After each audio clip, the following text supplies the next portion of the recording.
Naniniwala ka ba na may isang tao sa mundo na tunay na nakalaan para sa'yo? Ang soulmate ay hindi lang simpleng taong mamahalin mo. Siya ang taong magpapaalala sa'yo kung sino ka talaga at magtutulak sa iyong sundan ang tunay mong layunin sa buhay. Pero ang totoo, bago mo matagpuan ang tamang tao, kailangan mo munang matagpuan ang sarili mo.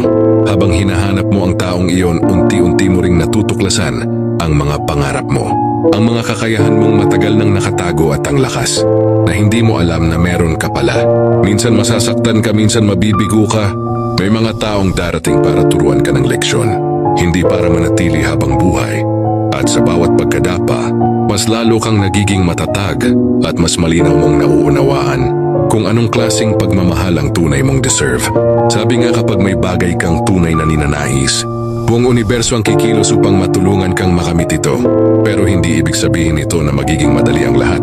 Kasi ang tunay na pagmamahal ay nagsisimula sa pagmamahal sa sarili.